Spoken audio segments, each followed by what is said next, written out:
ชีวิตของทุกคนเริ่มต้นด้วยลมหายใจเนาะตั้งแต่ออกมาจากท้องแม่มากอะเริ่มต้นจากลมหายใจ กินลมหายใจละมากที่สุดแต่ว่าทุกคนบอกรู้จักบอกเข้าใจแล้วก็ชีวิตก็ต้องจบลงด้วยลมหายใจเหมือนกันเริ่มต้นด้วยลมหายใจหมดไปก็ต้องโดยลมหายใจคือตายแต่สัตว์โลกทั้งหลายที่บ่คุณค่าของลมหายใจก็แค่ว่าตายแล้วก็ไปเกิดใหม่เปลี่ยนรูปเปลี่ยนร่างใหม่ไปตามใจไปตามจิตไปตามสิ่งที่คิดถึงสิ่งใดตัวนั้นแหละก็จะเป็นที่รองรับแห่งการเกิดเรียกว่าภพแต่ว่าตัวภพแท้มันคืออารมณ์เด้บาทนี่อาศัยรูปที่ไปคิดถึงก่อนอาศัยสถานที่นั้นๆไปคิดถึงมโนนึกภาพจินตนาการก็เกิดอารมณ์ความรู้สึกพอใจและบ่พอใจเป็นไปตามรูปนั้นที่แต่ของอยากให้มันเป็นอยากได้กับอยากเป็นวิญญาณเกิดหมายถึง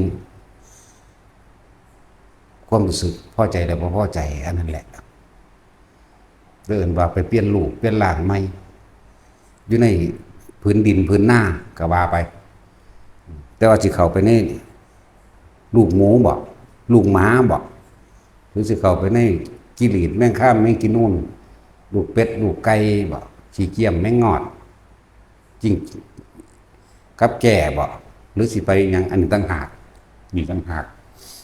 แต่จังว่าชีวิตของสัตว์ทั้งหลายก็เริ่มต้นด้วยลมหายใจดับไปด้วยลมหายใจแต่ว่าดับด้วยไปตายก็ตายด้วยลมหายใจเปลี่ยนภพเปลี่ยนภูมิใหม่ไปเรื่อยเพราะว่าบ่มีธรรมะบ่ได้ยินได้ฟังธรรมะบ่เข้าใจชีวิตบ่เข้าใจความจริงบ่ถึงความจริงคนที่ขาดธรรมะนั้นบ่มีทางหรอกที่สิไปหาทางพ้นออกจากการเวียนว่ายตายเกิดใดบ่มีทางเลยนอกจากว่าเฮาต้องเป็นผู้รักษาทรัพย์ทั้ง5เอาไว้ทรัพย์ทั้ง5ศรัทธาตั้งมั่นบ่หวั่นไหวกับพระรัตนตรัยศรัทธามีความเชื่อมั่นในเรื่องในกรรมในการในผลของกรรมเชื่อความจริงโดยธรรมชาติความจริงโดยอาศัยการได้ยินได้ฟังอาศัยปัญญาที่พระพุทธเจ้าแบ่งปันออกมาพระพุทธเจ้าแนะนำให้เฮาออกมานั่นแหละเรียกว่าอาศัยตัวนั้นศรัทธานี่ต้องตั้งมั่นบ่หวั่นไหวกับพระรัตนตรัยจาคะก็มีความเสียสละออกตัดออกจากความเป็นเจ้าของด้วยจาคะเหมือนกับว่าให้ท่านบ่หวังผลให้ท่านบ่มีจิตผูกพันในผลของท่านบ่มุ่งการทั้งสมในความอยากใดเลยอยากเป็นใดๆทั้งสิ้นนี่ศีล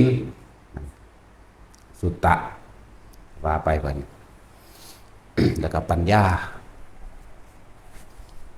รวมแล้วมันก็จีนในอันเดียวกันนี่แหละเพียงแต่ว่าแยกย่อยออก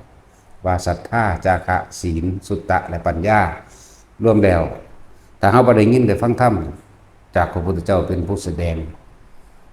ห่วงน้ำแห่งผู้รู้หรือห่วงจักรวาลแห่งผู้รู้ที่ครอบคลุมในความรู้ทั้งเบิดเอิ้นว่าพระพุทธเจ้ารู้บ่ทุกอย่างเฮาก็เลยต้องอาศัยการได้ยินได้ฟังสุตตะเรื่องเล่าเพิ่นให้แนวคิดเพิ่นให้นัยยะแหละถ้าผู้ใดก็สร้างตั้งมั่นบ่หวั่นไหวมั่นคงเฉพาะพระรัตนตรัยเท่านั้นแค่นี้มันก็ห่างไกลอบายแล้วบ่หาแต่บรรลุหยังมันห่างเองดอกมันพระมหานามะนั่นแหละพระมหานามะเพิ่นบ่เข้าใจว่าเพิ่นกำลังปฏิบัติธรรมอยู่ในพอเพิ่นบริหารบ้านเมืองหลังจากพระมหานามะนี่มาบวชอยู่ปีหนึ่งกับพุทธเจ้าพุทธเจ้าสั่งสอนวิธีบริหารบ้านเมืองโดยใส่ทัศพิธราชธรรมหรือทรงพรหมวิหาร4นั่นเองอันหนึ่งว่าให้บริหารแบบนี้ให้มีเมตตาเสมอกันอย่าลำเอียงอย่ามีสันทคติอย่าลำเอียงเพราะเกลียดลำเอียงเพราะรักบ่ต้องมีแมวแบบนี้แหละเพิ่นบ่เข้าใจว่าเพิ่นปฏิบัติธรรมอยู่พุทธเจ้าเขาไป สู่วัดหยังละ นิโคธารามอิหยังเพิ่นนั่นแหละหรือตะโปธารามนี่แหละเป็นวัดที่อยู่ในกรุงกบิลพัสดุที่พ่อเพิ่นสร้างให้นี่แหละอันนี้หมายถึงพ่อเพิ่นตายแล้วได้นี่จากวันเพิ่นก็เลยไปบอกว่าข้าพระองค์บ่ได้ระลึกนึกถึงพระศาสดาบ่ได้ระลึกนึกถึงพระพุทธพระธรรมพระสงฆ์เลยเลยวิตกกังวลว่าเมื่อแต่กายทำลายขันธ์แล้วไปสู่ปุเรภพชาติคติของข้าพระองค์นี่สิเป็นแนวใดเพิ่นบอกมหานามะจะไปคิดข้างบนแนวนั้นเลยสี่มหาบพิตรปฏิบัติอยู่นี่อันนี้แหละเรียกว่าเป็นผู้ถึงธรรมเป็นผู้ปฏิบัติธรรมได้เที่ยวไปดูแลความสุขความทุกข์ยากลำบากของหมู่เราประชาชนบอกกันว่าได้เที่ยวไปเห็นคนทุกข์คนยากคิดแบบใดครับมีความเมตตาสงสารบ่อยากเห็นผู้ใดมาทุกข์ยากลำบากเลยหาวิธีช่วยเหลือก็บ่หาวิธีอยู่แล้วผู้อิจฉาริษยาภัยจะบอกบ่เคยอิจฉาริษยาภัยของบางอย่างที่เขาบ่อาจสามารถซอยเหลือเขาได้ยังเขียนคนป่วยก็ซอยได้ชั้นหนึ่งแต่ว่ายังเขียนคนตายนี่ซอยบ่ได้เลยเป็นไรก็เลยมีแต่ว่างจิตอุเบกขาอันนั้นแหละขึ้นชื่อว่าผู้ประพฤติธรรมก็เลยเรียกว่าบ่ต้องห่วงดอกในคติคือว่าถ้าตายไปแล้วสู่สัมปรายภพชาติมันคือย่อมเป็นผู้ขึ้นทุกข์ที่สูงมีเทวดาและมนุษย์เป็นต้นอยู่แล้วนี่คือความที่มาในความกังวลของมหานามะก็ลูกพ่อเดียวกันกับข้างหลังพระมหานามะก็ดี ลูกพ่อเดียวกันสิพ่อเท้าย้อนข้อมหลังเกี่ยวกับเรื่องของกรรมและการให้ผลของกรรมแต่สิพูดถึงแล้วว่าเริ่มต้นเอาตรงที่ว่าผู้ที่เขามาบวชนำพระพุทธเจ้ามีพระอานนท์แน่มีเทวทัตแน่ละมีหลายอยู่หรอกแน่หาองค์กันแหละมีอุบาลีพระอุบาลีแน่สร้างตัดผมวันนี้มาบวชพระมหานามะกับมาบวชเหมือนกันมีพระอนุรุทธะมีมหานามะนี่แหละมหานามะมาเรียนเอาศาสตร์และศิลป์วิชาการปกครองหรือเรียกยังว่าสัตตุศาสตร์16อย่างวิชาชีพต่างๆในการปกครองโลกปกครองคนปกครองมหาชนปกครองโดยธรรมอันบ่อะไรใหญ่ออกไปจื่อบ่ได้มัน16อย่าง แต่ว่าจื่อได้แต่ว่าต้องทรงพรหมวิหาร4นั่นเองอันนี้มีอยู่ในหันอยู่แล้วต่อมาก็หมายถึงว่าพอเพิ่นพระเจ้าสุโธทนะนั่นเองป่วยใจสิขาดสิตายแต่มีความกังวลอยู่เรื่องหนึ่งมีความกังวลอยู่เรื่องว่าผู้ใดสิเป็นผู้สืบทอดราชบัลลังก์อันนี้มาเร็วกับมาบอกเพิ่นก็เลยพากันเดินทางกลับไปปลอบใจผู้ปอเพิ่นเองแหละเพื่อให้เลือกเพื่อให้ฟื้นสติขึ้นมาอยู่ในปัจจุบันก็เบิ่งแล้วพระพุทธองค์ก็อยู่ทั้งบนศีรษะพระโมคคัลลาอยู่ซ้ายพระสารีบุตรอยู่ขวาพระอนุรุทธะอยู่ระหว่างทำกลางพระอานนท์อยู่ระหว่างทำกลางซ้ายหรือขวาพระราหุลอยู่ทางไฟเบื้องพระบาทนั่นสิส่วนมหานามะก็ยืนอยู่ข้างๆนั่นแหละแต่มีความกังวลอยู่เรื่องเดียวตอนนั้นเทวทัตบ่ทันบวชดอกมีความกังวลอยู่เรื่องเดียวว่าไปสิมาปกครองสงสารประชาชนถ้าเดี๋ยวคนบ่ดีมาปกครองประชาชนต้องลำบากแน่พุทธเจ้าได้ตัดสินให้เอามงกุฎประจำพระราชานั่นแหละใส่มือให้พระเจ้าสุโธทนะแล้วก็เลื่อนมหานามะมามหานามะกับเขามาแบบงงๆแบบบ่ได้คิดว่าสิได้เป็นกษัตริย์นั่นแหละแต่ว่าเพิ่นก็เคารพความตัดสินใจของพระพุทธเจ้าแล้วก็เป็นที่พึ่งพอใจพร้อมก็เลยเอาเครื่องทรงกษัตริย์ซุบใส่หัวให้เพิ่นก็เลยสบายใจนี่บ่คลายความกังวลออกล่ะคลายความกังวลออก ต่อไปก็เพิ่นก็บอกให้เปิดหน้าต่างได้บัดเปิดหน้าต่างออกมองใดมันมีต้นไม้สีเขียวเพิ่นเรียกสติ พ่อใหญ่สุโธทนะเห็นสีเขียวบ่เห็นเห็นตถาคตบ่เห็นแล้วก็เขาเว้าพระอานนท์ก็เป็นส่วนหนึ่งของแขนขาของพ่อเพิ่นพระอนุรุทธะก็เป็นส่วนหนึ่งในแขนขาร่างกายในเลือดก็ว่าไปไล่ไปเพื่อเรียกสติขึ้นมาก็เลยว่าเห็นสีเขียวว่าเห็นแต่ว่าตอนนี้ตรงนี้เดี๋ยวนี้ขณะนี้อยู่ตรงหน้าไผอยู่ตรงหน้าพระศาสดานั่นแหละผมก็เลยเอามือลูบบนศีรษะผู้นี้ก็ลูบแขนพระโมคคัลลาภาษาลูบแขนลูบพระอนุรุทธะพระมหานามะพระอานนท์พระราหุลก็ลูบหมายถึงว่าเฮ็ดให้รู้สึกตัวนั่นแหละเลยว่าเราจะหายใจไปพร้อมๆกันพระพุทธเจ้าแสดงธรรมก่อนแต่ว่าบ่มากเมื่อแสดงธรรมแล้วก็เลยว่าเราจะหายใจพร้อมๆกันหายใจเข้าออกนี่แหละสุดท้ายแล้วก็ตายกับบรรลุอรหันต์สิ้นใจในขณะที่สิ้นใจพร้อมกันกับการบรรลุอรหันต์นี่คือยกดึงมาอย่างหนึ่งเด้อวันนี้คนที่ได้ฟังธรรมคนที่ได้ฟังธรรมก่อนสิตายมีโอกาสบรรลุถึงขั้นอรหันต์ก็ได้หรือบ่อรหันต์กับอนาคามีก็ได้เด้อนี่คือฟังธรรมก่อนตายแต่ว่าต้องอาศัยลมหายใจเป็นเครื่องตัดความคิดเนี่ยจังว่าคนป่วยเด้อเปิดธรรมะให้ฟังโลดมันสิศูนย์จังไดก็สร้างมันผู้บ่มักก็ดีเนาะแต่ส่วนมากเพิ่นบ่ค่อยมีธรรมะอันที่นี่ก็เหตุการณ์หนึ่งที่ว่าฟังธรรมก่อนตายเข้าใจดีแล้วเข้าใจในธรรมชาติว่าบ่มีผู้ใดฝืนได้แล้วเพิ่นก็แสดงเรื่องทุกข์เฮากำหนดรู้เกิดเป็นหยังกระทุกข์ตัวเนี่ยกำหนดรู้ว่ามันเป็นทุกข์จังซั่นจังซี่ก็ว่าไปสาเหตุของทุกข์คือความอยากตัวส่วนความสิดับทุกข์ได้เพิ่นก็ตัดเข้าสู่ลมหายใจเลยเด้บ่เทศหลายนั่นแหละพยายามอยู่กับลมหายใจใจขาดไปกับลมหายใจนั่นเองก่อนที่ตายยังมีบัดเพิ่นลาพระพุทธเจ้าก่อนเพิ่นเด้เพิ่นสิเป็นการยืนยันว่าเพิ่นบรรลุอรหันต์มันจะก่อนเพิ่นลุกขึ้นมาก่อนเด้มากราบก่อนเพิ่นเด้อันนี้ลูกขอลาเด้จากพ่อกลายเป็นลูกอยากว่าล่ะลูกทำไม่ใช่ว่าตั้งสั้นแล้วลา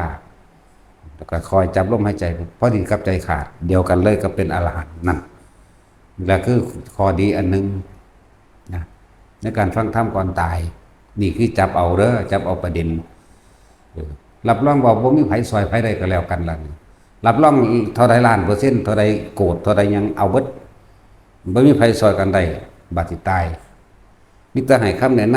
ำในการปลอบประโลมใจตัวเองเท่านั้นแหละแต่ของต้องพึ่งตนเองเท่านั้นละบาทนี่ก็ตัวอย่างหนึ่งตัวอย่างสองก็คือ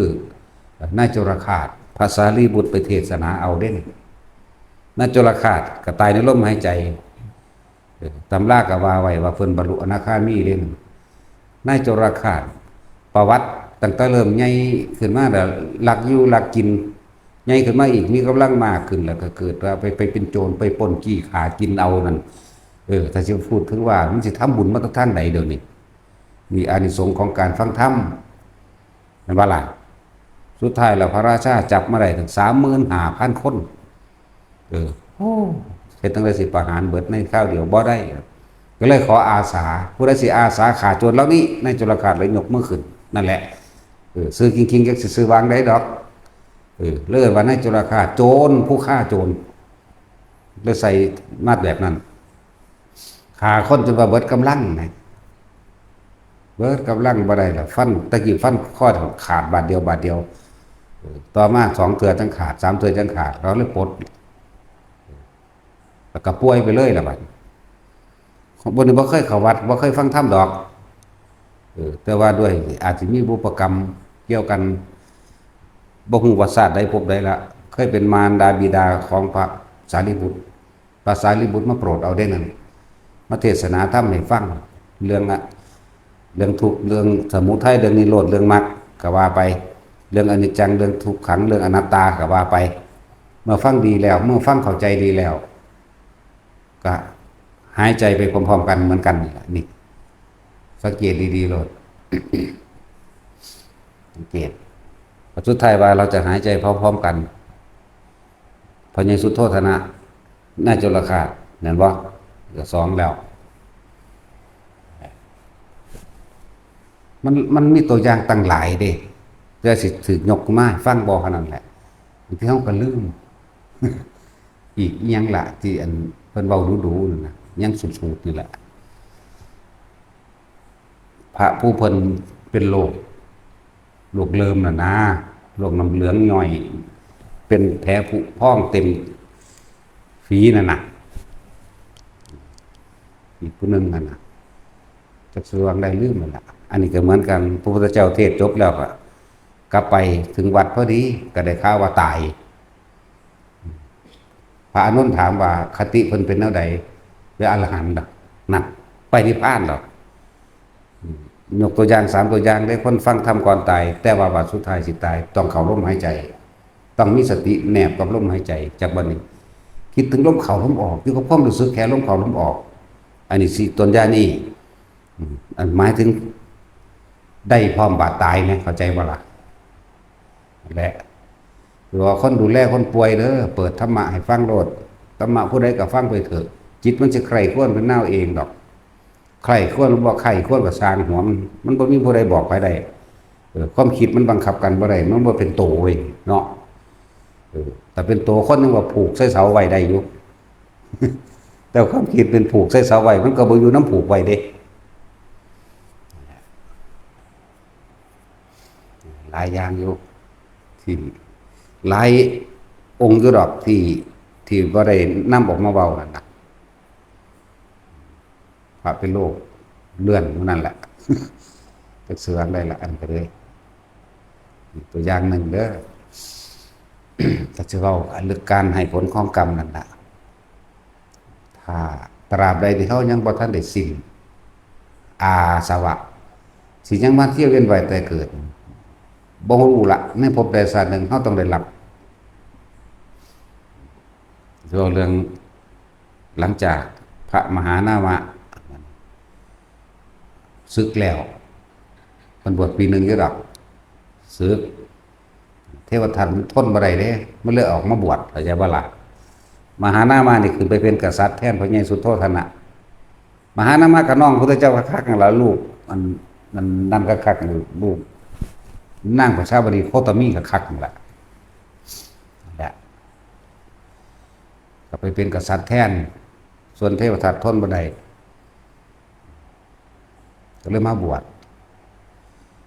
สิเว้าเรื่องของพระมหานามะบวชแล้วเพิ่นก็ปกครองเมืองโดยธรรมอยู่ดอกของเมืองโดยธรรมอยู่หลังการต่อมาบัดนี้ ก็ได้ลูกได้เมียไปธรรมดาแต่ว่าละเพิ่นมาได้เมียผู้หนึงอันเป็นนางทาส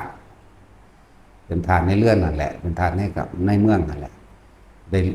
ได้มาได้ลูกสาวผู้หนึงเป็นคนงามชื่อว่านางยังละลืมอีกละ นางวาสภราชกัญญาในหนังสือในตำราเขียนว่าวาสภราชกัญญานะชื่อว่าจังสั้นเขาก็วางสั้นแหละชื่อจริงๆว่าวาสภวาสวะแปลว่าผู้มีความบริสุทธิ์เด้วาสวะจักว่าเพราะว่าวาสภะกับสภะก็คือร่างกายสุภะนั่นแหละแปลว่าผู้งามและจังว่ามีเรื่องกันครับบัดพระเจ้าปัสเสนน่ะเล่าจากเป็นญาติกันจากเป็นดองกันกับพุทธเจ้าเรื่องหาวิธีส่วนเจ้าสักยะก็ยังมีความเย่อหยิ่งอยู่เด้ว่าเจ้าของเป็นสักยะบ่ล่ะว่าเจ้าของเป็นสร้างตัวเองตั้งเมืองขึ้นมาโดยการลบเอาขาเอานั่นแหละจากว่ามีทิฏฐิเด้ธรรมดาเด้เมืองนี้ก็ดีบ่ยอมอ่อนขอคือว่าเราว่าก็เลยทรงนั่งวาสภะนะฮะมาแต่งงานกับพระเจ้าปัสเสนแต่งงานกับพระเจ้าปัสเสนก็อายุหลายแล้วละพระเจ้าปัสเสนตอนนั้นก็เลย เว้ารัดเอาอายุหลายแล้วเมื่อแต่งงานกับพระเจ้าปัดเสนแล้วก็ได้ลูก2 คนได้วิทูธพะเป็นผู้ใหญ่มูลละมาวิทูธพะเป็นลูกของนางวาสภาราชกัญญาณีกับพระเจ้าปัดเสนก็แต่งซึ่งองค์สมศักดิ์ศรีกันกับกษัตริย์เนี่ยแต่ว่าวิทูธพะเนี่ยพยายามถามแม่อยู่ตลอดอย่าไปเมืองพระเจ้าตาได้นะว่าจังไดว่าแล้วว่าอีกแม่ก็พยายามหลีกเลี่ยงเพราะว่ารู้อยู่ว่าสัพพนก็เป็นลูกกันเป็นเมียกับเป็นลูกกษัตริย์ก็จริงอยู่แต่ว่าแม่นั่นน่ะบ่สมฐานะว่าเป็นลูกทาสแต่ว่าผู้พ่อเป็นกษัตริย์อยู่ก็เป็นมหานามะอยู่แต่ว่าผู้แม่นี่เป็นลูกทาสเบี่ยงไปเบี่ยงมาจะว่าล่ะจนเลี้ยงบ่ได้ก็เลยต้องไปส่งจดหมายไปทั้งบุญแต่งเรื่องต่างๆไว้หลีกเลี่ยงแล้วเขาบ่ยอมรับจากบ่ล่ะเขาบ่ยอมว่าผู้นี้เป็นลูกทาสแต่งเรื่องไว้เขาก็ให้กษัตริย์ต่างๆหนีไปเบิดแต่ว่ากับได้เดินทางไปนั่นแหละก็ไปเขาก็แนะนำผู้นี้เป็นตาผู้นี้เป็นนั่นผู้นี้เป็นนี่ผู้นี้เป็นนี่ไล่ไปเป็นลุงเป็นอาเป็นนั่นเป็นนี่วิทูธพะนี่ยกมือไหว้เบิดทุกคนส่วนกษัตริย์อื่นๆนั่นว่าออกไปตากอากาศออกไปประพาสป่าไปเที่ยวป่าตัวเขาบ่ให้มายอมรับเขาบ่ยอมรับลูกทาสก็เอะใจอยู่จักหน่อยแต่ว่าก็ช่างมันเถอะพากันไปข้อดีครับอันมีทหารลืมดาบไปพอดีที่คือในโรงเลี้ยงนะโรงเลี้ยงอาหารนะโรงต้อนรับนะพักอยู่2-3 มื้อบัดสิกลับก็กลับไปแล้วก็พอดีก็ลืมดาบไว้นายทหารเพิ่นก็แล่นกลับมาก็เลยมาเอาดาบส่วนนั่งพวกทาสคนใส่แถวนั้นก็เทิงเอาน้ำสาดน้ำล้างเทิงเอาน้ำนมล้างถูหม่องนางของวิทูธพะออกอีลูกนั่งทาสอีลูกยิงพยองนี่ก็จมไปด่าไปนำนั่นแหละส่วนทหารอันผู้กายของวิทูธพะได้ยินเข้าที่เงียงหูฟังเบิ่งเมื่อกี้จะวางได้ก็โอ้ยวิทูธพะเป็นลูกนั่งทาสนั่งวาสวะน่ะเป็นลูกทาสแม้นสิเกิดจริงแท้กับเจ้ามหานามะอันเป็นกษัตริย์นี่ก็ช่างเถอะนะนั่นแหละก็เป็นลูกทาสคือเอาของสูงเอาของต่ำมาใส่ของสูงตามธรรมดาธรรมเนียมว่าเขาก็เอาน้ำล้างแล้วก็นำนมล้างนี่จักบ่ล่ะพานกันแล่นไปบอกวิทูธพะที่วิทูธพะเกิดความแค้นขึ้นมาที่มึงเอาน้ำล้างมึงเอานมล้างกูต่อไปนี่กูสิเอาเลือดมาล้างตีนกูเบิดก็บิลพัทนั่นแหละมันสั้นบ่ล่ะ จนถึงสุดท้ายมากับพุละได้โอกาสคือว่าตามมีความอาฆาตแค้นกันไว้อย่างเช่นพระเจ้าปัดเสนกับที่การยนะอันเป็นหลานของยังหลักเสนาบดีนะพันธุระเสนาบดีเป็นหมู่เดียวกันใน5 องค์พุ่นล่ะบ่ว่าสิเป็นแม้กระทั่งพระพุทธเจ้าในสมัยนั้นพระเจ้าเลี้ยงในเมืองกัตตกศิลาอยากว่าพระเจ้าปัดเสนพระพุทธเจ้าพันธุระเสนาบดีพิมพิสาร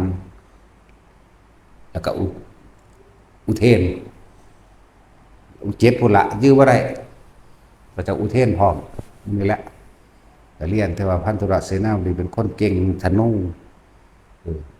สามารถยิงธนูนึงถ้าเขาเลี้ยงกันมาได้ปุ๊บใน500 คนถ้าได้ยินเสียงฟึดเปี้ยเปี้ยงเหมือนดุจดังสายฟ้าพาพวกเราตายหมดแล้วตายบ่ฮู้เมื่อพร้อมเก่งนั่นแต่ว่าด้วยการพันธุระเสนาบดีเป็นคนซื่อสัตย์เป็นคนเก่งในการรบออกรบแบบใดก็สร้างชนะได้เบิดทุกแบบธรรมะเบิดตลอดเลยนั่นแหละก็ไปหาปีเอาเมืองนั้นเมืองนี้ขึ้นมาเป็นเมืองเจ้าของเองนะ7 ประเทศมันร่วมเป็นประเทศเดียวเป็นประเทศโกศลนั่นแหละบอกเอาง่ายๆต้องเข้าใจง่ายเป็นประเทศเดียวเลยก็ได้เพราะว่าพวกนี้เก่งแต่ว่าพวกอิจฉาเพิ่นก็มีเป็นธรรมดาคนเฮาถ้ามีความดีเด่นกว่าหมู่นั่นมันทั้งมีหรอกคนอิจฉาพวกบ่มีปัญญาเนาะ ก็เลยหาวิธีใส่ลายป้ายสีใส่ลายป้ายความอยู่ตลอดนี่ฟังดูเขาแล้วไปเสือเขาแล้วเอาคนไปขาตายเบิด300 กว่าคนพุ่นคือเบิดตระกูลของพัทุรเสนาบดีนั่นแหละแต่ว่ายังอยู่ผู้เดียวคือที่ขการยนะอันเป็นหลานของพัทุรเสนาบดีส่วนนางมลิกาอันเป็นครูเป็นเมียของพัทุรเสนาบดีกับลูกกับพากันหนีกลับบ้านเก่าลิชวีเมืองกุละกับบ้านเก่าสุดท้ายน่ะได้จังว่าโอกาสที่มือหนึ่งเอาเบาลัดเอามันยาวโหดมือหนึ่งพระเจ้าปเสนมาคุยกันกับพระพุทธเจ้าพุทธเจ้าลังไว้บอกให้กลับเพราะว่าหูว่าถ้ากลับไปนี่ที่ขาคารจนะกับวิทุตภานี่สิกบฏอยู่แล้วจึงเป็นเหตุให้วิทุตภานี่ขาพอหมายถึงขาพระเจ้าปเสนใจวันนี้นั่นแหละเรื่องสั้นพระเจ้าปเสนมาถึงเวลาแล้วว่าที่ขากรจนะนี่มาเอาเครื่องทรงของกษัตริย์7 อย่างไปมอบให้วิทุตภะวิทุตภะได้ใส่เครื่องทรงกษัตริย์แล้วก็แต่งเรื่องไปว่าเจ้าของได้รับมอบหมายให้ขึ้นครองราชย์ครองเมืองแทนแล้วเลยพากันกลับไปพุทธเจ้าก็เลิกให้พระเจ้าปเสนนี่กลับตามธรรมดาแล้วกษัตริย์ขึ้นเข้าหาพระพุทธเจ้าจะต้องถอดชฎาถอดเครื่องทรงกษัตริย์ออกเหลือแต่ตัวธรรมดานั่นแหละแต่ว่ามีหญิงผู้หนึ่งเป็นคนเฝ้าม้าอยู่หั่นแหละก็เว้าเรื่องเล่าให้ฟังยิ่งคนใส่ผู้นั้นเป็นคนเลี้ยงม้าเป็นคนอยู่กับม้าเว้าเรื่องเล่าต่างๆให้ฟังแล้วเพิ่นก็เลยขึ้นมาก็คือไปขอความช่วยเหลือจากหลานก็คืออาชาศัตรูนั่นแหละเลยพาขี่มาตะพุ่นป้ายพุ่นนั่งคนใส่นี่ก็นำคือกันนั่งทานก็นำยังเอาได้พุ่นนี่แต่พุ่นนั้นสุดท้ายแล้วครับเขาก็ปิดเมืองก่อนเนาะมันก็ปิดอยู่แล้วก็หูอยู่แล้วนั่นแหละก็เลยไปตายอยู่ในศาลาหน้าเมืองเองเรียกว่ามันมีที่พักคนเดินทางไกลเป็นศาลาอยู่หน้าทางเข้าประตูเมืองก็ไปนอนอยู่หั่นก็ตายอยู่หั่นส่วนคนใส่ไปนั่งทานไปถึงก็ไปก็เลยเอามานอนตักไว้จนถึงแม้มาเศร้าจะมาบอกคนเปิดประตูบอกว่านี่คือพระเจ้าปเสนสวรรคตแล้วนะให้เขาไปรายงานอาจารย์ศัตรูก็เลยเอาไปเผาทำชาปนกิจอย่างสมพระเกียรตินั่นแหละอาจารย์ศัตรูก็เป็นหลานเนาะแม่นสิลบกันมาจังได๋ก็สร้างเขาก็เป็นสายเลือดเดียวกันเขาก็บ่ฆ่ากันนะทั้งที่ฆ่าพ่อเจ้าของราชาศัตรูก็ดีแต่ว่าในการไว้ชีวิตกับการสั่งสอนโดยธรรมนำจากผู้เป็นลุงนี่ล่ะมาถึงพระเจ้าปเสนเป็นลุงจากเวลาก็เลยจัดงานศพนั้นเรียบร้อยดีแล้ววิทุตภะได้โอกาสจากว่าล่ะสิไปล้างแค้นก็คือว่าสิไปตัดข้อเช่ากรุงกบิลพัสดุทั้งเบิดสิเอาเลือดของทุกคนมันล้างตีนมันก็เพราะว่าไปดูถูกคนไว้เลยสักตัดสินใจไปครั้งที่1พระพุทธเจ้าฮู้เลยไปลัดไว้เขตแดนเมืองเขตแดนของประเทศเนาะเขตแดนประเทศแม่นต้นไม้อยู่ต้นนี้เป็นต้นไม้หนาทึบนี่คืออยู่เมืองของพระเจ้าปเสนแดนกันกับกรุงกบิลพัสต้นไม้บางๆอยู่เขตของกรุงกบิลพัสนั่นบางๆแต่พระพุทธเจ้ากลับไปเลือกนั่งอยู่ต้นไม้บางๆวิทุตภะเดินทางไปก็เข้าไปกราบบอกว่าต้นไม้ห่มบานั่นใบหนานกใบดาทึบดีนิมนต์พระศาสดาให้ไปประทับอยู่ตรงนั้นเถิดเลยว่าต้นไม้ของพระญาติเป็นที่สงบและร่มเย็นดีให้ร่มเงาเย็นดีก็เข้าใจเขาเข้าใจอยู่ว่าเพิ่นห้ามบ่ให้ไปเฮ็ดแบบนี้เพิ่นฮู้ก็เลยพากันเดินทางกลับครั้งที่1ครั้งที่2ก็เป็นอีกส่วนครั้งที่3พุทธเจ้าระลึกได้เว้นกรรมบาปกรรมอีหยังน้ออาจสามารถ ที่เราตถาคตจะห้ามได้บ่เนาะก็ระลึกไปแล้ว ไม่อาจสามารถห้ามได้ เลยปล่อยครั้งที่3ไม่ได้ยังไปขา ก็ไปคือเก่านั่นแหละเพราะว่ามันเป็นทางไปมาครั้งที่3ไปแล้ว เบิ่งแล้วบ่มีพระพุทธเจ้านั่นแหละก็เข้าไปก็ไปฆ่าประชาชนชาวเมืองในกรุงกบิลพัสแม้กระทั่งลูกเด็กน้อยที่กินนมอยู่ก็ตาม ตัดข้อเอาตัดข้อเบิดเลยเอาเลือดมาสาดใส่หม่องที่เขาไปล้างนั่นแหละล้างตีนเพิ่นยังสะสมใจแล้วล่ะแล้วก็ไปจับพระเจ้าตามาพระเจ้าตาก็คือมหานามะนั่นแหละอยากว่าล่ะจับพระเจ้าตามา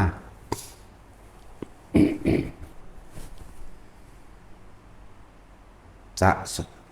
มันก็บ่แม่นขาได้ทั้งเบิดดอกพวกเขาหนีเขาก็หนีไปอยู่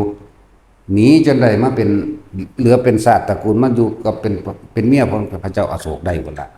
นั่นแหละนักรบเก่าในสายเลือดเขามีในหั่นแหละจนมาเป็นเมียของพระเจ้าอโศกได้มันสืบทอดมา2-3อายุคนจนมาถึงพศ230ได้พุ่นล่ะนั่นแหละตระกูลสักยะที่หนีออกไปก็มีอยู่รอดอยู่ที่มีชีวิตแถวๆเดี๋ยวนี้มันก็มีอยู่จักอะไรแต่ยังมีอยู่ดอกแต่ว่าพูดถึงว่าเมืองก็เลยห่างก็เลยล่างเมื่อเมืองห่างมันล่างตัดแม้กระทั่งลูกออกในมือเดียวแล้วก็ตัดข้อได้วิทุตภะตัดข้อทิ่มให้เบิดเลยผู้ใดอยู่ในที่เห็นน่ะคือขาให้เบิดเลยสั้นละสะใจแล้วก็พากันเดินทางกลับก็เอาพระเจ้าตามาในเศร้าของมือหนึ่งเพิ่นจะกินข้าวกับพระเจ้าตาเพิ่นเรียกว่าล่ะก็คือมหานามะนี่มหานามะก็บ่ายเบี้ยงอยู่นั่นแหละผู้สิมากินข้าวกับลูกทาสบ่ได้จังซั่นจังซี่ว่าไปก็ลูกเจ้าของนั่นเด้ลูกมันเข้าใจว่าหลานเจ้าของนั่นน่ะลูกทาสก็เลยลูกของเพิ่นคือนั่งวาสภะราชกัญญาน่ะนะอันนี้คือหลานเดวิสุตปานี่อันแล้วก็บ่ยอมกินข้าวน้ำทำทาว่าสิไปอาบน้ำพอจะลงไปว่าไปถึงหนองน้ำทีหนึ่งมันลึกพอสมควรแล้วก็เอาผมมาม้วยผมแล้วก็เอาตีนขึ้นใส่เกาะในม้วยผมคือขาดตัวตายให้มันจมลงไปในน้ำนั่นแหละย่อมตายสิดีกว่าอันนั้นก็กะพวกนาคทั้งหลายมาได้หลับไปอยู่ในเมืองบาดาลนี่จบไปเรื่องของมหานามะนาคอันเป็นบริวารของคนเองหลับลงไปอยู่ในเมืองบาดาลก็จะตายในเมืองบาดาลแหละบ่คือสิบ่ยั่งดอกก็แล้วไปนี่คือเรื่องของมหานามะต่อมาวิทุทภะล่อพระเจ้าตายจังก็ไปเห็นมาจากเถื่อให้คนลงไปงมไปหาจังได๋ก็บ่เห็นคือสิจมน้ำตายไปแล้วมั้งนะเพราะตาพากันที่เขาแต่ว่าเดินทางกลับไปตามสายน้ำนั่นแหละเดินทางกลับไปตามสายน้ำพอดีคำมาท่านถึงเมืองเลยพากันตั้งทัพว่าสินอนซะก่อนตื่นเช้ามันยังเดินทางต่อเข้าใจบ่บัดนี้พวกได้เลือกจะไปนอนริมฝั่งห้วยริมฝั่งแม่น้ำก็ไปพวกขึ้นมาบกก็ไปพวกก็ขึ้นมาแล้วแต่เลือกเอาในทหารที่ไปด้วยกันนั่นนะตกกลางคืนมาที่บัดด้วยกรรมมันให้ผลนี่กรรมให้ผลระบาดบ่แม่นกรรมอันที่ขากบิลพัสเด้แต่ว่าก็เกี่ยวนั่งกันนั่นแหละก็เกี่ยวนั่งกันเกี่ยวนั่งกันเวลากรรมมันให้ผลก็คือว่าคนที่มีกรรมต่อกันแม้นสิอยู่ทั้งโขดอยู่ทั้งโขดหินนั่นอยู่โขดหินก็สร้างต้องแล่นลงไปเพราะว่าหมดมันกัดแล่นลงไปนอนใต้ๆฟังห้วยหรือรู้สึกว่าร้อน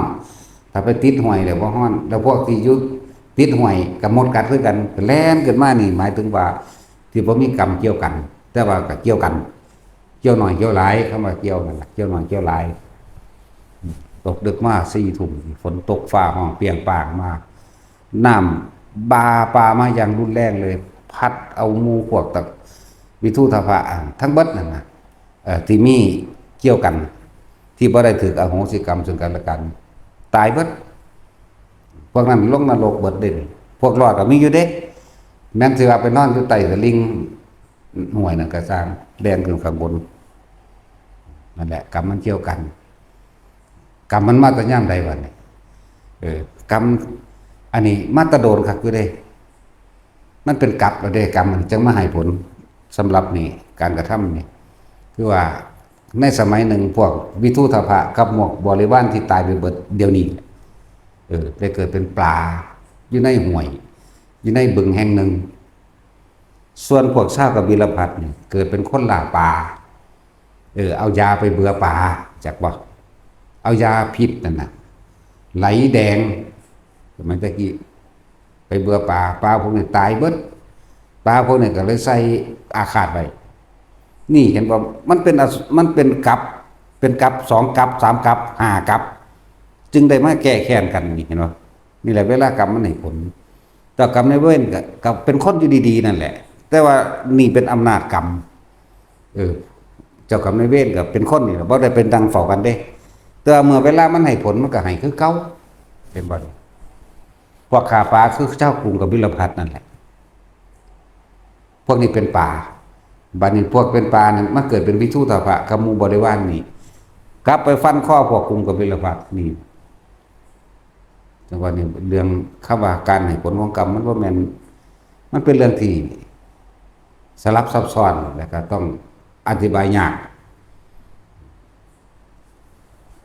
ตอนเฮาระลึกรู้มันคล่องอยู่เด้ตอนที่มาเว้านี่มันเป็นแม่มันยังอะแต่นั้นพวกศูนย์คือยังนี่เด้เวลาคิดถึงสื่อพวกนั้นพวกนี้บ่ออกมันแต่ศูนย์เป็นแต่ศูนย์เวลาระลึกไปนี่ลุดปึ๊ดไปหูจักปึ๊ดละเอียดละออคือยังเวลามาเว้านั้นเป็นแมงยังอะนะคิดซื้อคนก็บ่ออกทั้งที่หน้ามันก็พออยู่นี่นะขนาดนั้นเด้นี่จังว่ามันเป็นหยังคือเป็นแนวนี้ล่ะนี่แหละเรื่องของกรรมตอนระลึกนี่หูเบิดได้รายละเอียดนะมันเหมือนตะว่าสิอ่านพระไตรปิฎกมาได้นี่ระลึกเอาก็ได้ภาษาของพระสมณีเนาะ3 หมู่บ้านนี่ว่าได้3 ชั่วโมงที่แล้วก็ว่าได้แล้วเรื่องเลยศูนย์ตอนมันระลึกรู้มันปุ๊บพับนี่แหมมันละเอียดคือจังนี่หน้าที่เดียวได้เท่าใด100 ล้านศาสตร์ก็บ่ได้เดี๋ยวนี้ซ้ำนี่บัดที่มาเว้านี่นะมันเป็นหยังมันเป็นอะนี่แหละ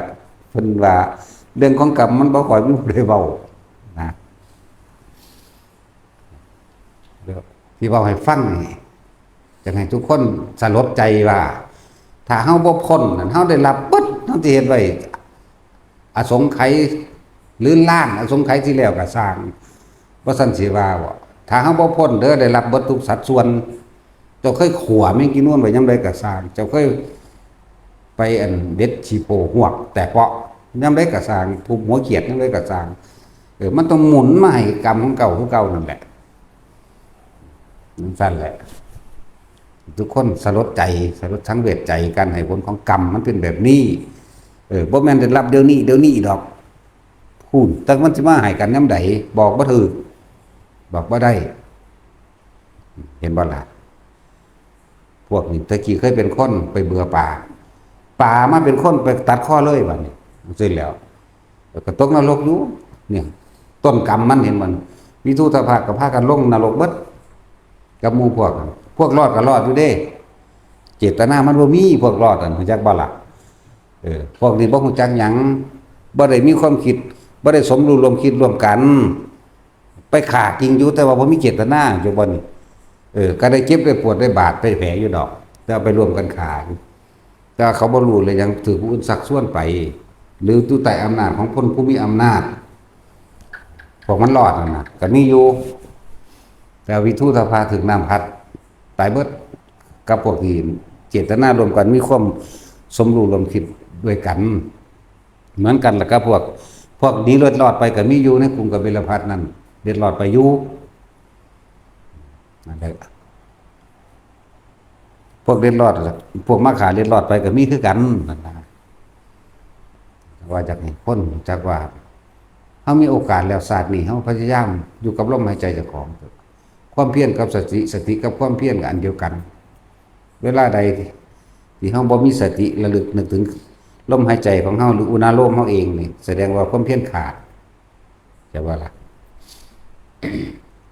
อันสิก้าวไปถึงกรุงกบิลพัสหลังจากนั้นมาสุปพุทธะที่อยู่เมืองเทวตหะเมืองเทวตหะฮู้จักว่าพวกนี้ถือขายแล้วก็พากันมาสร้างเอาเมืองรวบรวมเฮ็ดใหม่เลยครองสองเมืองเกี่ยวเนื่องไปฮอดสุปพุทธะบัดพอเทวทัตหรือพอนั่งพิมพ์ผ้าแหละของสั้นแหละถึงมีการว่าขัดขวางทางบิณฑบาตมันก็เอาคนจากเมืองนั้นมาครองเมืองนี้เด้ที่จริงมันกับพี่น้องกันนั่นแหละเอากันสุปพุทธะหรือพ่อใหญ่อันตระกูลโอกากราชเดียวกันนั่นแหละจักว่าล่ะสิไล่มาแล้วมันเจ็ดชั่วโคตรผมต้องพระเจ้าโอกากราชนั่นเป็นไล่มาถ้าอันกบิลฤาษีผลเป็นผู้มาตั้งให้พี่น้องกันพวกนี้เอากันมาในเจ็ดคู่นี่มาแต่งงานกันจนไหลมาฮอดพระพุทธเจ้าลงมาเกิดนี่แหละจะได้มาครองสองเมืองสุปพุทธะแล้วมาขวางทางบิณฑบาตพุทธเจ้านี่ก็ถึงแผ่นดินสู่ไปแล้วเดินกันอยู่ในหันล่ะพ่อกับลูกก็อยู่ในหันแม่ก็ไปคือกันเด้แม่ก็อยู่ในนรกคือกันเด้นั่นแหละส่วนในผู้แม่แล้วก็เลยแต่คิดหน้าออกปั๊บรถได้แต่ว่าสื่อมันนั่งลืมมันเป็นตาศูนย์คืออย่างนี้เด้เพราะท่านสิดาตาสินว่าบ่มีหม่องลงก็ลงผู้นั้นลงผู้นี้นั่งอีหยังนั่งพุทธะหยังก็โอ้นั่งหยังก็สร้างแมงเราอยู่ในนรกพุ่นดอกนั่งยังนั่นแหละพูดถึงเรื่องของกรรมอีกอย่างหนึ่งคือคนที่เกิดกับพระพุทธเจ้าแท้ๆตอนทนมีชีวิตอยู่ตกนรกกับบ่อึดบ่อยากแม่นบ่ล่ะไปสวรรค์กับบ่อึดไปนิพพานก็ยากกับหลายอยู่ส่วนพระพุทธเจ้ามีชีวิตอยู่นั่นไปนิพพานหลายกว่าอยู่นะไปสวรรค์ก็มีไปนรกก็มีบัดนี้เพราะว่ามันขึ้นอยู่กับไผขึ้นอยู่กับตัวเฮาเองเด้อบ่ได้ขึ้นอยู่กับว่าพระพุทธเจ้าสิดลบันดาลให้เฮาเด้นะจังว่าเป็นหยังขึ้นเน้นลมหายใจกับจากการทรงฌานการทรงฌานหรือจับจุดอารมณ์เป็นเครื่องอยู่หยังอยู่แห่งความคิดบ่ให้ความคิดมันออกไปหาคิดผู้อื่นคิดถึงผู้อื่นสัตว์อื่นเรื่องอื่นๆเพื่อให้มันเกิดความเคยชินบ่ให้เป็นคนฟุ้งซ่านบ่ให้เป็นคนประสาทรักษาประสาทไว้ เอาประสาทมันอยู่ที่ตัวเองมันทำความรู้สึกตัวให้ตัวเองแล้วนี่เฮ็ดเป็นเครื่องอยู่ของแต่ละมื้อแต่ละเว้นเฮ็ดไปซ้ำตาย1ดอกเวลาสิตายมามันปรับเข้าลมหายใจคือเก่านั่นแหละถึงเขาเจ้ามันเป็นหากลับผ่านมาแล้วเด้นี่อันเรื่องผลของกรรมระหว่างกรุงกบิลพัสนี่ที่เคยเป็นคนไปเบื่อป่าพวกป่าก็คือวิทุตภะบัดนี้มันให้ผลซึ่งกันและกันวิทุตภะกลับไปฆ่าพวกนี้อีกอันแล้วยังสิฆ่ากันอีกอยู่เด้ต่อไปถ้าผู้ใดแหวกวงวัฏจักรวัฏจิตนี้ออกได้ก็ออกได้เลยได้รับทุกสัดส่วนเด้อถ้าบ่พ้นโอ้มันยากอยู่เด้แต่ว่าพวกเฮาอีกอย่างหนึ่งส่วนหนึ่งคือว่าพวกเฮาทำบุญคนบ่ทันได้เข้าใจคักเลยเขาว่าทำบุญเนี่ยบุญจริงๆเนี่ยคือบ่ต้องแลกของเลยทำทานเรียกว่าทำทานที่บ่หวังผลในทานบ่มีจิตผูกพันในผลแห่งทานมันจักสิสามารถอุทิศให้เจ้ากรรมนายเวรนี่ได้จากบ่ล่ะมันไปเกิดเป็นคนเป็นสัตว์อยู่กับสร้างเหมือนกันกับกรรมเวลามันให้ผลแล้วมันยังให้ผลมาแบบนี้ทั้งที่เกิดเป็นคนกับคนเสมอกันแล้วเข้าใจบ่ล่ะคือวิทุตภะนี่ก็คนนั่นวะพวกกรุงกบิลพัสนี่ก็คนมันบ่เรื่องแล้วมันผ่านมาเท่าใดเราจะบ่ฮู้จักว่าอีหยังกันแน่หรอกมันก็ยังมาให้ผลซึ่งกันและกันได้นั่นแหละจังบัดนี้พวกเฮาว่าทำบุญอุทิศหาผู้นั้นผู้นี้ส่วนมากถ้าสิเปรียบเทียบเหมือนสมัยพุทธกาลโบราณเนาะมันเป็นการบูชายันต่างหากเด้ฆ่าสัตว์ฆ่างัวฆ่าควายฆ่าหมู เป็ดไก่ปลาเอาสมัยตะกี้เอาปลาในสระนั่นแหละมาทำบุญแจกข้าวบ้านเฮาว่าแจกข้าวเนาะเจ้าคิดว่ามันสิได้อยู่บ่น้ำตาของหมู่สัตว์ทั้งหลายเจ้าคิดว่าบ่มีความคิดบ่คิดว่ามันสิได้บ่บาปเป็นทุนบุญเป็นกำไรเป็นไปบ่ได้อยากว่าบ่ได้เลยหมู่สัตว์ทั้งหลายนั่นเสวยทุกขเวทนาสมมุติว่าเฮามีสัตว์ประเภทหนึ่งเอาเฮาไปฆ่าทำบุญหาญาติเขาเนี่ยเฮาสิสูญบ่คิดถึงใจเขาใจเล่าบัดนี้เนาะเอาแท็กซี่ไปฆ่าทำบุญหาญากันหน้าเนาะ หามเฮ้ไปมวนตึ๊บทั้งนี้ก็ให้กินฮอดลูกฮอดเมียเนาะซึ่งย่านตายพร้อมสัตว์มันก็มีความคิดคือคนนี่แหละเป็นจังสิบ่มีเดี๋ยวนี้เพราะฉะนั้นเฮาสิเอาง้อเอาควายไปไถนาบอกห้องๆได้บ่บอกไส้บอกทกบอกถาบได้บ่เฮ้ยๆเนาะหมาก็ยังเสเนาะไก่ก็ยังโซ่นั่นแหละมันรู้ภาษาบ่ล่ะมันก็มีภาษามีความคิดคือกันตัวถือจังสติกไปหานกเบิ่งแม่มันบ่บินรอดนั่นคิดว่ามันคิดบ่เป็นนั่นติถือปืนไปเบิ่งแม่บินปึ้งโดดตอนบ่มีปืนก็เบิ่งเฮาเฉยอยู่เนาะเนี่ยมันคิดว่ามันบ่ฮู้ติฮู้ไปจังสิบ่ฮู้แล้วจะเข้าใจได้บาปเป็นทุนบุญเป็นกำไรบ่มีทางมึงมีแต่ขาดทุนทั้งบ่มีกำไรพร้อมนั่นแหละบุญง่ายๆในพุทธเจ้าบุญอันเกิดจากการให้ท่านคือบ่ได้หวังผลเมื่อบ่หวังผลแล้วสามารถอุทิศผลบุญผลทานตัวนี้ให้กับญาติได้ให้กับเจ้ากรรมนายเวรได้เพราะว่าเฮาบ่เฮาจาคะเฮาสละออกเฮาขาดออกจากความเห็นแก่ตัวแล้วแต่ว่าถ้าเฮายังไปท่านแล้วหวังผลนั่นนี่อยู่นี่แหมหมายถึงท่านแต่ว่าของที่เป็นท่านสมมุติว่าเฮาไปซื้ออาหารมาจากตลาดบ่เกี่ยวกันกับการค้าเด้อซื้อขนมหรือซื้อแกงไก่แกงเป็ดหยังก็ตามลาบงัวลาบควายหยังก็ตามที่มันมีอยู่ในตลาดเฮาบ่ได้มีส่วนรู้เห็นในการค้าแล้วเฮาเอามาใส่บาตรบัดนี้เฮาไปท่านให้พระให้หยังก็แล้วแต่ใส่บาตรแล้วเฮาไปหวังผลแลกกันนี่เอิ้นว่าบ่บริสุทธิ์เพราะว่าพวกเจ้าเอาตัณหาไปผูกไว้แล้วจะบัดนี้เลยอุทิศบ่ไปมีคนต้องทำความเข้าใจอันนี้อย่างนึงบัดนี้ทานเงินก็เหมือนกันเงินเป็นเครื่องแลกเปลี่ยนคือแทนปัจจัย4อาหารยาสาโลขนมที่อยู่อาศัยนั่นแหละเงินก็เลยนั่นแล้วทานแล้วก็ยังไปหวังผลในทานอยู่นั่นบ่สาธุเด้อให้ผู้ขารวยให้ผู้ขาบ่เจ็บบ่ปวดบ่ป่วยผู้ขาปราศจากทุกโศกโรคภัยก็เก็บบุญรักษาเทวดาคุ้มครองนี่ก็บ่ได้ก็จะว่าแล้วสิอุทิศบุญไปให้ไผได้มันบ่ไปมันยังเป็นความเห็นแก่ตัวอยู่บัดนี้เทียบบัดนี้สิภาษาหยังกับว่าสิเฮ็ดบุญแจกข้าวให้ปู่ย่าตายายพ่อแม่บวชลูกบวชหลานอุทิศพร้อมเนาะแต่ว่าจัดมาแล้วงัว2ตัวหมู2ตัวเป็ดก็มีมั่งไก่ก็มีมั่งปลาสะ1เนาะนั่นแล้วคิดว่าสิได้กว่าจังซั่นฆ่าสัตว์ตัวเดียวมึงก็บ่ได้แล้วมันบ่ต่างกันเลยกับการบูชายันเด้อจักบ่ล่ะนั่นแหละซุมื้อนี้เฮายังเห็นอยู่ซุมื้อนี้บุ้ยทั้งหลายก็เขาอีกอันไอ้เพิ่มความบาปนี่ฆ่าสัตว์ก็ฆ่าอยู่แล้วกินเหล้าก็กินอยู่แล้วแม่นบ่เนี่ยทั้งฆ่าทั้งเหล้าทั้งมหรสพครบงานจ้างรถแห่จ้างหมอลำจ้างนั่นจ้างนี่เข้าไปกระทึกคือโคมลงทุนซื้อนรกที่ได้หลายกว่าพร้อมด้วยนั่นน่ะแต่ซ่องพระ100จ้างหมอลำล้านห้าเนาะบ่ได้ว่าเอาดอกที่ความจริงมันเป็นจังซั่น100 200ผู้เป็นเจ้าอาวาสใหญ่แน่ก็ใส่จัก 1,000 2,000อยู่ดอกแต่ว่าค่าหมอลำนะ500,000จังซี่แหมเนาะ300,000จังซี่แหม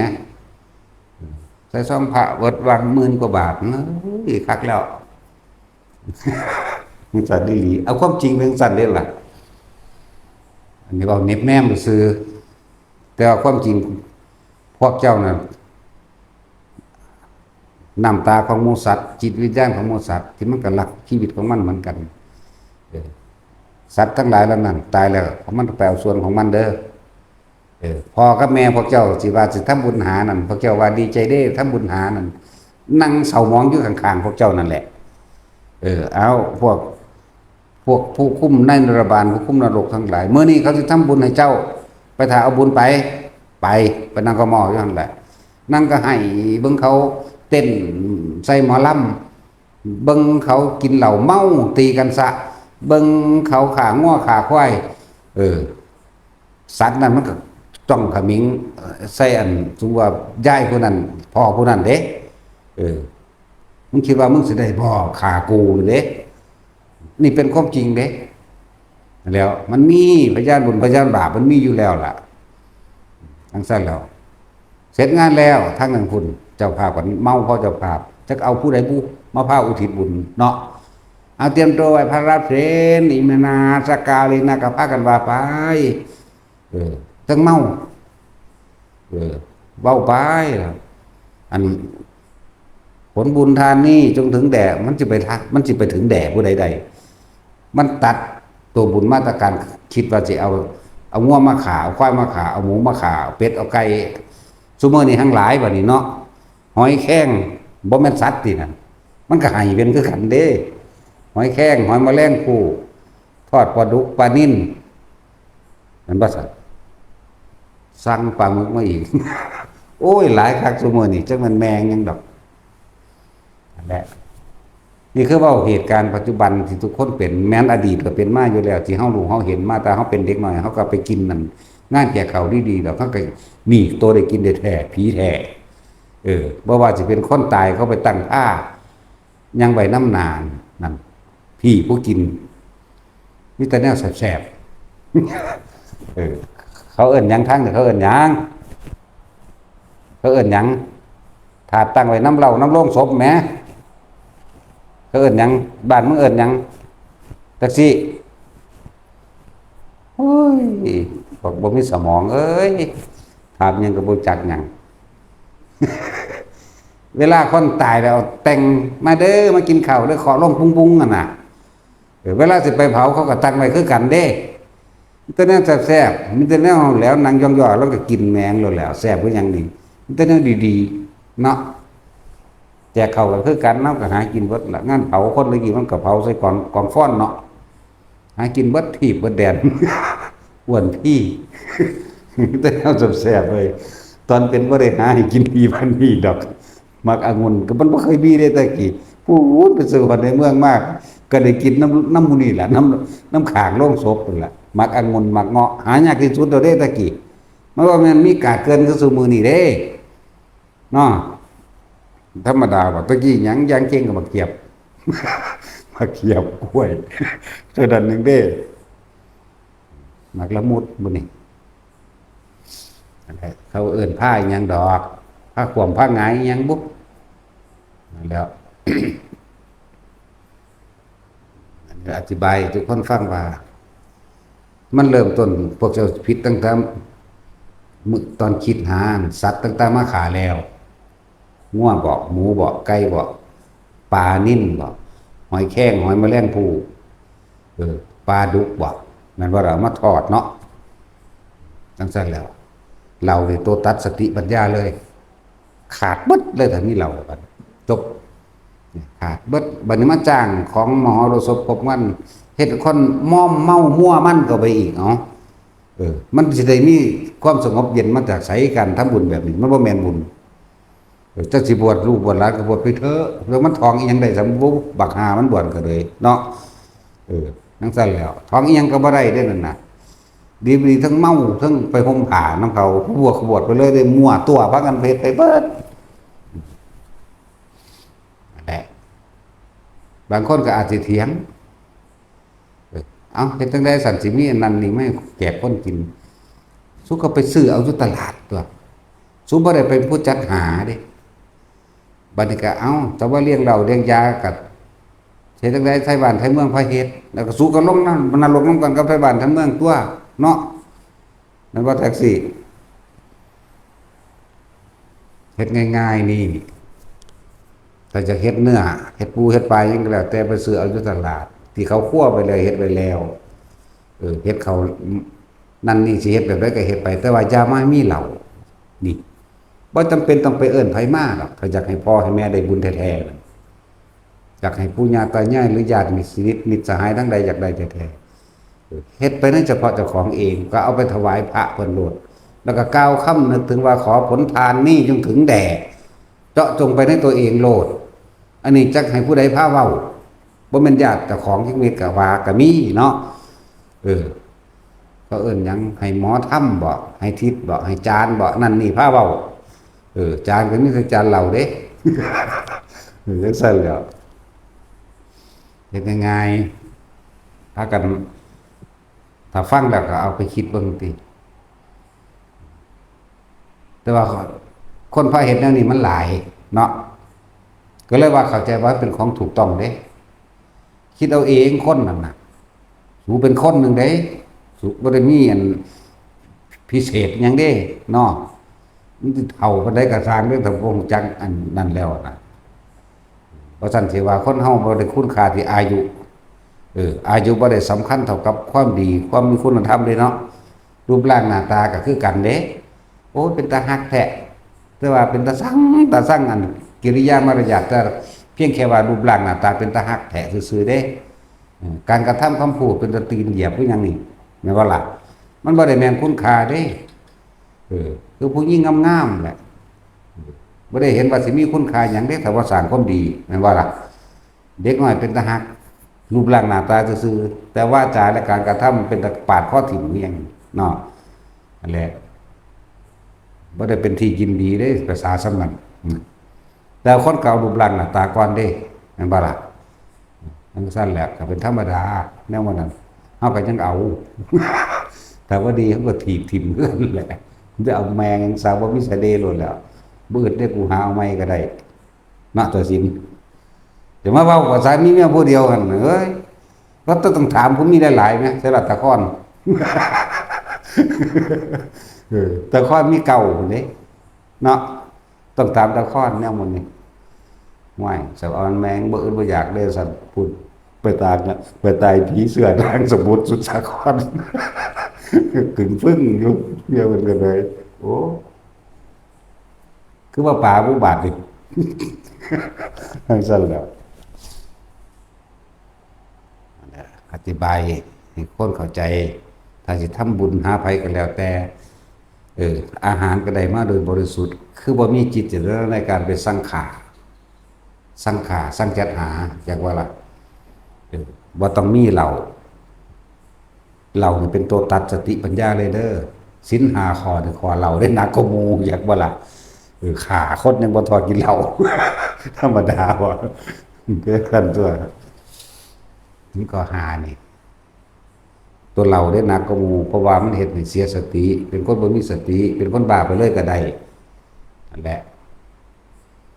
ทั้งฆ่าสัตว์ทั้งมีเหล้าทั้งมีมหรสพของมันมั่วเมาในอบายมุขมันบ่ล่ะเพิ่นในการมารมได้นั่นน่ะเอาหมอลำมาเบิ่งมันนั่นนี่มาตั้งกันแม่นบ่ซั่นมีความอึกกระทึกคือโคมแหน่มันจังได้สิไปบุญได้เพิ่นให้ทำง่ายๆเพิ่นทำบุญพ่อหาแม่ก็เลยเพิ่นสิเฮ็ดอยู่วัดใดก็สร้างเฮ็ดโดยความบริสุทธิ์ไปซื้อเอาไปจัดหาเอาแต่ว่าจะสังขาอย่ามีเหล้าก็ตั้งใจไปถวายแด่หมู่สงฆ์แล้วก็ขอผลทานบุญกุศลกรรมดีที่ข้าพเจ้ากระทำนี้จงถึงแด่มารดาของข้าพเจ้านางนั่นนางนี่ก็ว่าไปหรือบิดาข้าพเจ้าหรือปู่ย่าตายายข้าพเจ้าเจาะจงซื้อลงไปเลยโลดบ่ต้องไปย่านบ่ได้หน้าได้ตาย่านไทบ้านเขาว่าดอกไทบ้านบ่ได้ลงนรกน้ำเจ้าเด้อหรือว่าลงน้ำกันทั้งหมดนั่นแหละแต่ว่าลงคนละสุดมันลงก่อนลงหลังนะผู้ใดบ่ขักใจบ่แจบใจในการทำบุญหาพ่อแม่มันมีอยู่มื้อเดียวนั่นล่ะมื้อพิเศษ15ค่ำเดือน7วันที่มากก็คือว่าอุรัมพนสูตรหรือพระโมคคัลลาดับไฟนรกหรือพระโมคคัลลาช่วยแม่ช่วยมารดาพ้นนรก15ค่ำเดือน7 เป็นวันจุติจิตของพระพุทธเจ้าพระโพธิสัตว์ทุกพระองค์ในภัตตรกัปนี้เริ่มต้นจากพระกัปกุสันโธโกนาคนัสสะกัสสปะพระโคตมะแม้นพระศรีอริยะกันต้องมือเดียวกันเข้าใจว่าล่ะมือเดียวกันสั้นแหละวันสำคัญในมันเลยเป็นวันของมารดาบิดาเพิ่นบอกว่ามารดาถึง3ครั้งใน3ประสูตรประสูตรที่4ก็จังว่ามารดาบิดาหรือเว้าเทเดียวถ้าเว้าเรื่องพ่อแต่เว้าเรื่องแม่คือเว้าถึง3เทื่อนะเฮาเลยว่าล่อมานั่นเอาพวกเจ้าจะบ่มันมีหยังมากมายก็ได้ดอกมันก็พ้นได้ทั้งเบิดผู้อยู่สวรรค์อยู่แล้วก็ได้เพิ่มยิ่งขึ้นไปต่อจากชั้นนี้ไปขึ้นชั้นหน้าผู้อยู่พรหมอยู่แล้วก็ต่อจากนี้ไปขึ้นชั้นหน้าผู้อยู่นรกกำเนิดเดรัจฉานยังก็แล้วแต่ขึ้นสวรรค์เบิดมีมือเดียวมื้อนั้นเป็นมื้อพิเศษเด้ในวันที่จุติจิตของพระพุทธเจ้าคนตาบอดก็กลายเป็นคนตาดีคนหูหนวกก็กลายเป็นคนหูดีคนหลังคดหลังค่อมคนแขะคนแก่นกลายเป็นคนปกติทั้งเบิดง่อยเปี้ยเบี้ยเสียขาปัญญาอ่อนกลายเป็นคนดีเบิดแต่ว่าในมือเดียวนั่นแหละเลยเป็นมือพิเศษเป็นบุพพานิมิตทั้งหลายว่าดวงตาของโลกได้เกิดขึ้นแล้วความสว่างสวัยของโลกได้เกิดขึ้นแล้วก็เป็นบุพพานิมิตแบบนั้นคนหลังค่อมก็กลายเป็นหลังตรงคนค่อมนี่แต่มีมือเดียวเท่านั้นเลยมือใหม่ก็เป็นปกติหมายถึงว่าออกมาใหม่ผู้เป็นใหม่นี่นะผู้หายแล้วก็หายเลยเด้หูหนวกตาบอดง่อยเปียเสียขาปัญญาอ่อนดีบัดบ้าใบก็ดีบัดนั่นขึ้นไหนถึงดวงตาของโลกได้จุติหรือได้กำเนิดขึ้นแล้วในท้องของแม่เพิ่นนั่นน่ะคนที่เป็นแม่พระพุทธเจ้ามันบ่เป็นธรรมดาเด้ซ้ำกันกับเนียนพุ่นเด้ศีลเพิ่นจักบ่ล่ะหลังจากท้องแล้ว หลังจากท้องแล้วบ่ได้แตะกันอีกแล้วก็ท้องนั้นสิรับเฉพาะพระมหาบุรุษโพธิสัตว์ผู้เดียวเท่านั้นเด้รับผู้อื่นอีกบ่ได้เด้จักบ่ล่ะท้องคือไม่ไงสิริมหามายานี่นะ